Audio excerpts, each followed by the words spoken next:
Hey yo, so for the first time in NBA history, the national broadcast theme was composed by three black composers. One of them is Common, the other two we'll talk about in a second. Let's get it. This part actually sounds like it should be in a movie. Hey, what up, y'all? I'm back with another episode of Beats and Billboards where I talk about how hip hop has influenced marketing and vice versa. And like I said, man, the NBA is back. And for Amazon Prime, of course, they have some of the media rights to the games this year. So to really announce NBA on Prime in a big and in a major way, they partnered with Common, right? They asked him to come up with the theme music for NBA on Prime. And Common, being the pillar of the culture that he is, he reached out to two other pillars of the culture to also collaborate with him on the music. Now, one of them is Karriem Riggins. Karriem Riggins is a Detroit native, worked with Jay Dilla way back in the day, who's another Detroit legend. He also is a steady collaborator with Common. So they got together and, worked on the song, but they also brought in a third party. They brought in James Poyser. Now, speaking of Dilla, speaking of Common, these guys all have some history together. James Poyser, you should recognize his name. He is part of the Roots, I think, in some of the later years he joined the band, but he's also one of the original members of the Soulquarians. Now, of course, you should know the Soulquarians are essentially the group who birthed Neo Soul. D'Angelo was one of the founders of it, rest in peace.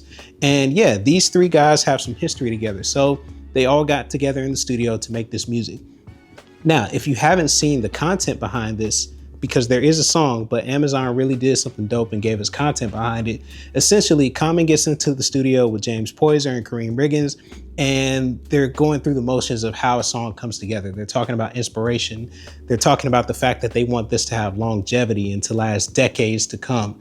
And even Common is drawing parallels between his artistry and the artistry of someone like a Steph Curry or a basketball player in general, and how this is their art and how they serve as muses for him. And hopefully this can serve as a muse for them, right? So the content piece for this was really dope. And then the interesting thing that I saw was that the song actually started to trend on social media. So I was on TikTok, started seeing people talk about the song and the affinity they have for the song.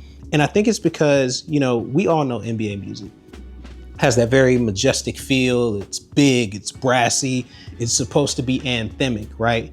But because you have three black composers behind this, and especially three black composers from a specific genre of music, right? They were able to give it a bounce. It's an undeniably black bounce to it, right? Something that you normally don't get with that music. So you're kind of just like, damn, like this should kind of go a little bit.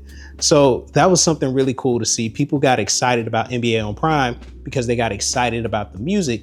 And I think that added piece of history of having three black composers on it for the first time is something that, one, Amazon can rest their laurels on it, but also the composers getting this dope opportunity and the culture getting this dope opportunity too is something really, really cool to see. So with all that said, as far as like what brands can kind of learn from something like this, I think the main thing is that when it comes to working with talent, when it comes to trying to generate excitement, you don't necessarily have to put talent in a big brand kind of commercial or do capsule collections. Again, this all goes back to like, what do we think of when we think of cultural cachet and collaboration, and how do we generate cultural cachet? And I think this is a perfect example of that. Like if I had to think about who the NBA on Prime's main consumer is, it's probably millennials. And they're probably trying to get multicultural millennials, people who have Prime to maybe upsell them on a subscription to NBA on Prime if it's more money. So they had to ask themselves, like, how do we make inroads with this generation? And you can only do so much. Like, sure, you could have called these guys to do a halftime show. Maybe that's something you do in the future. Wink, wink. You got that idea from me. But instead of doing that, they said, hey, let's actually let them do something that will have an impact on the game for decades to come. They got them in the studio to do this music. And on top of that, they did the behind the scenes content, which for regular people, I think is something they would really want to see. And it adds more story and more lore to what they're seeing. And it kind of incentivizes people, especially I would assume black multicultural consumers, to really check out Amazon Prime for what they're doing.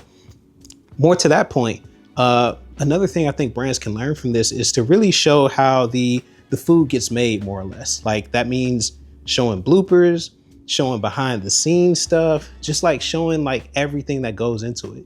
If you're a marketer, if you're a brand steward, etc., I would assume that you work very hard on your craft, but the average everyday person probably doesn't know that. I think showing them the behind the scenes process, especially knowing that there are a lot of aspiring talent out there who want to know how things get made, I think that pays dividends. And honestly, we saw that with Ryan Coogler and Sinners earlier this year. Showing the process gets people interested to the point where they want to consume the product. So I think that's something people can really take from this Amazon Prime, NBA on Prime, if you will, activation. But with that said, those are two key takeaways I think brands can hear from this.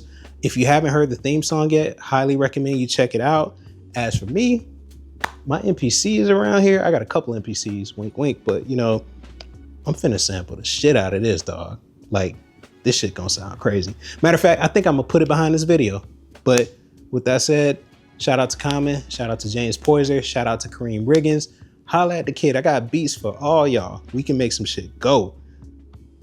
But until then, this is Beats and Billboards. I'll see y'all next week. Peace.